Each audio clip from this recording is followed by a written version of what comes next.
안녕하십니까. 반갑습니다. 오늘은 정식 건물로 인정되는 무허가 건축물과 인정되지 않는 불법 건축물에 대해서 알아보는 시간을 갖도록 하겠습니다. 저는 수동대학교 영남이공대 평생교육원 경매과정과 실전투자과정 경매학원을 운영하고 있는 서견 김동수 박사입니다. 저의 강의는 한눈에 들어오는 맥 잡는 실전 경매를 중심으로 해서 강의하고 있습니다. 필요하신 분 있으면 연락해 주시기를 바랍니다. 먼저 좋아요, 구독, 알람까지 하면서 오늘 강의를 시작하도록 하겠습니다. 건물로 인정되는 불법 건축물은 어떤 것인가 하면요, 허가를 받지 않고 건축하였지만 건물로 인정되는 건물입니다. 이것은 1981년 12월 31일 중심으로 해서 이전에 건물이 지어졌다, 그리고 무허가 건축물 대장에 등재되었다 하게 되면 건물로 인정이 됩니다. 그리고 1981년 2차 항공사진 촬영이 있었는데요. 여기에 수록되어 있는 건축물이 되며 재산세 납부 등으로 공부상 1981년 12월 31일 이전에 건축하였다는 확정이 있는 건축물 같은 경우는 무허가 건축물이 되겠습니다. 그런데 1981년 12월 31일 기점으로 해서 이후에 건축한 건축물 같은 경우는 허가를 받지 못하면 불법 건축물이 되는 거예요. 그래서 건축을 하면서 허가를 반드시 받아야 되는데 이것을 위법해 가지고 허가를 받지 못했다는 겁니다. 이때 시정명령을 내리게 되고요. 시정이 안 되면 이전 강제금을 부과하면서 결국 최종적으로는 대집행을 하게 됩니다. 이런 경우는 나대지나 전, 답에 건축물을 짓거나 빌하우스 컨테이너 등을 설치한 경우가 되고요. 그리고 신축한 건물인데 허가사항을 준수하지 않아 가지고 허가를 받지 못한 이런 건축물들, 그리고 현관이나 외부 계단 등 비가림이나 차양을 위해 샤시, 그리고 앞그릴판을 씌운 이런 경우에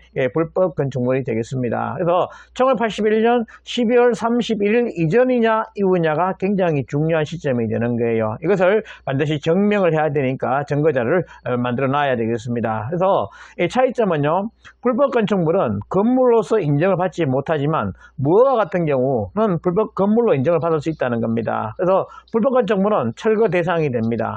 그런데 무허가 같은 경우는 철거 대상이 아니에요. 그냥 그대로 가지고 있으면 됩니다. 그리고 법정이상권의 건물이 참 중요한데요. 불법 건축물은 건물로 인정이 불가합니다. 그러나 무허가 건물은 건물로 인정이 되기 때문에 철거 명령을 내릴 수가 없어요. 그래서 불법 건축물이냐 무허가 건축물이냐 굉장히 중요한 것이 됩니다. 그래서 실제 사례를 보게 되면요, 이것이 제가 낙찰받은 물건입니다. 여기에 옛날에 건물이 있었어요. 그래서 1981년 12월 30일 이전에 건축한 무허가 건축물이 있었습니다. 그런데 이거를 철거를 이분이 했어요. 그리고 나서 여기에다가 건물을 지었습니다. 이 뒷부분에 보시면 건물이 없지요. 여기 건물이 있었는데 건물이 없어요. 철거했습니다. 그리고 여기에 무허가 가설 건축물을 이렇게 건축을 했습니다. 그러다 보니까 결국 이것은 뭐냐, 철거 대상이 된다는 거죠. 그래서 제가 토지만을 낙찰받고 나서 결국 이 불법 건축물에 대해서는 이 구청에 가서 철거 명령을 좀 내려달라고, 이행강제금 부과해달라고 제가 이렇게 요청을 했었습니다. 그래서 이 건물을 200만 원에 매입해서 이렇게 부수고요. 이렇게 철거를 세우면서 건물을 신축을 이렇게 했습니다. 그래서 이렇게 신축을 하고 나서 결국 임대를 뒀는데요. 현재 1,500만 원에 월세 200만 원을 하고 있습니다. 보전금이 적기 때문에 재소전 하해 조서를 현재 해놓고 있어요. 그래서 실제로 매도 가격은 약 10억 정도 가는 물건이 되겠습니다. 그래서 이 불법 건축물이 있는 경우는 바로 어떻게 철거 명령을 바로 내릴 수 있다는 거예요. 건물로 인정이 되지 않기 때문에 그렇다는 겁니다. 그래서 이 구청에서 아까 얘기했듯이 이행강제금을 부과하게 되고요, 철거 명령을 내리는 이런 상황이 된다는 겁니다. 그래서 건물로 인정이 안 되기 때문에 바로 철거 명령을 내리면서 철거하게 되면 누구 경비로? 본인의 건물 주인의 경비로 철거하고 토지 소유자에게 인도해야 될 의무를 지게 된다는 겁니다. 그래서 불법 건축물이 있으면 법적인 사건에서 인정이 안 되고요. 근데 무허가 건축물 같은 경우는 건물로 인정이 된다는 겁니다.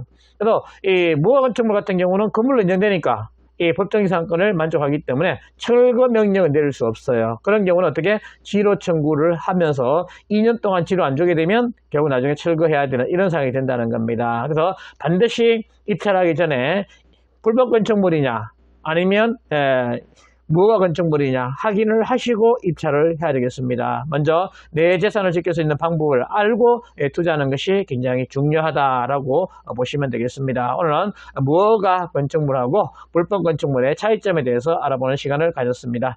강의 들어서 감사하고요. 좋아요, 구독 부탁드리겠습니다. 감사합니다.